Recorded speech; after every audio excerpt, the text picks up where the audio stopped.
A lot of people think they're broke because they don't make enough money, but that's usually not the real problem. The real problem is that they've developed habits that quietly drain every dollar that they make. And over time, those habits keep them stuck. What makes it worse is that most people don't even realize they're doing it because the behavior, it looks normal and everybody around them is doing the same thing. In this video, I want to break down one of the biggest reasons that people stay broke and why it's so common and how it quietly steals years of wealth from people who should be much further ahead by now.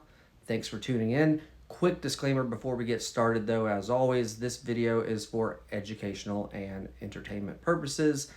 I'm just sharing my personal perspective about life and money and opinions. It's not financial advice, so always make your decisions based on your own situation. It's just a random guy here on YouTube talking to you guys. Now, the reason a lot of people stay broke is not because they're lazy, unintelligent, or incapable of building wealth. It's because they spend too much of their money trying to look successful before they actually are. They buy things for image, status, and validation. And over time, that behavior creates a financial trap that is actually pretty hard to escape. The problem is that our culture rewards appearance more than financial discipline. So people learn how to look like they're doing well long before they learn how to actually become wealthy. Social media has made this 1,000 times worse, right? Every day people are watching other people post nice cars, luxury vacations, big houses, expensive clothes, and just overall flashy lifestyles. And after a while, it starts to feel normal. People start thinking that if they don't have those things yet, they must be behind. So instead of focusing on building assets, they focus on keeping up appearances, keeping up with the Joneses, right? That's where the trap begins because money starts going towards proving something instead of building something. Now, the hidden problem with needing validation is that it is incredibly expensive. A lot of spending has nothing to do with utility and everything to do with identity. People buy cars that stretch their budget. They take on payments that they don't need. They upgrade phones early. They wear brands they can't comfortably afford. And they go out more than they should because they want to feel like they belong at a certain level. None of that feels dramatic in the moment, but over time, it adds up and becomes one of the biggest reasons people make decent money and still have nothing to show for it. What makes this habit dangerous is that it usually doesn't feel irresponsible. Most people aren't buying yachts or obviously doing crazy things. They're just making small image based decisions over and over and over again. They justify it by saying they work hard, they deserve it, and everybody else is doing it too. But when those decisions become normal, wealth building never gets a real chance to happen. The money is always being redirected towards lifestyle instead of towards your assets. The real cost is not just money you spend today. The real cost is what that money could have become if it had been invested instead, the cost of opportunity. If somebody wastes an extra $500 a month on status driven spending, that's $6,000 a year. At first, that might not sound life changing, but when you stretch that over a long time horizon and add in compounding, it becomes massive. Over 20 years at a reasonable rate of return, that same money could grow into hundreds of thousands of dollars. But most people never take the time to look out that far. That's the part most people never stop to think about. A flashy purchase is not just a purchase, it's also a trade. You're trading your future freedom for present validation. You're trading future investing power for something temporary that usually stops feeling exciting almost immediately. That's why people can spend years making good income and still feel financially behind. They're leaking money into things that don't build anything permanent. A higher income doesn't automatically solve this problem either, and a lot of people think that it does. In a lot of cases, it actually makes it worse. The more somebody earns, the more pressure they feel to upgrade their life and to prove they're successful. Instead of using a raise to increase investing, they increase spending.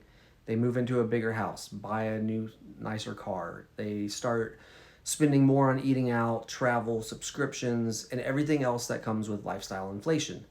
So even though the paycheck gets bigger, the financial pressure stays exactly the same. That's why there are people making, we'll say, $100,000, $150,000, or even $200,000 a year who still feel broke. That's very common. They don't feel rich because they never built a system that lets their money accumulate. They just raised the cost of their life every time their income increased.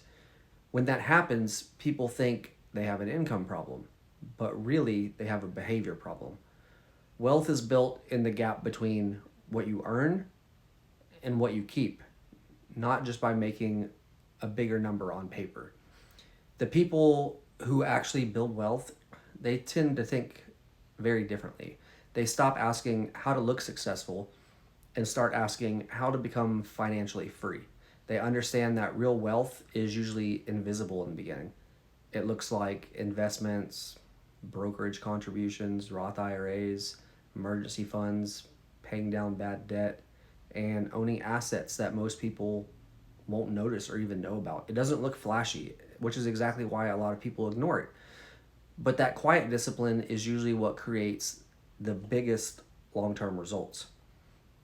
Real wealth also requires emotional maturity because you have to be willing to look normal while you're building something uncommon. You have to be okay driving a cheaper car, skipping unnecessary upgrades, and not chasing every lifestyle trend just because other people are doing it. This is hard for people because it doesn't give immediate social rewards and it's not attractive on social media. But financially, it is one of the smartest things you can do. The people who win with money usually stop trying to impress people who are not helping pay their bills or fund their retirement. For me personally, this is one of the biggest mindset shifts that changed how I look at money. I don't want my money going towards proving that I'm doing well. I want my money to build something that gives me options later. I'd rather invest aggressively, build assets, create real freedom than spend years trying to maintain an image. That's a completely different game. And it's one of the reasons I'm so focused on my road to 1 million in early retirement before 50 years old.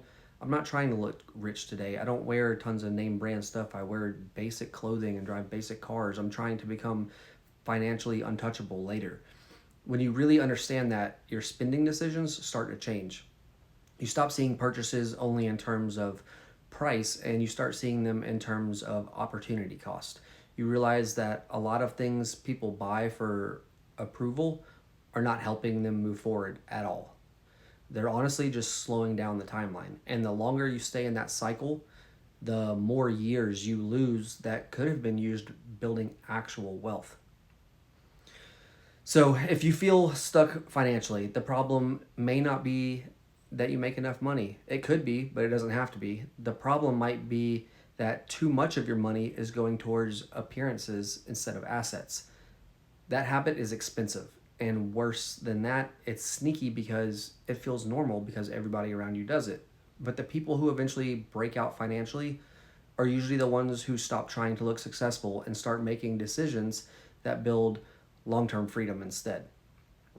If that hits home, subscribe to my channel, follow along, because this channel is all about building real wealth and documenting that road to $1 million and creating the option to retire early before age 50. And in the comments, be honest. What's the one thing you bought in the past mostly to impress other people? I'm guilty of it. I've bought vehicles. That's always been kind of my kryptonite and has taken me years to kind of get away from that.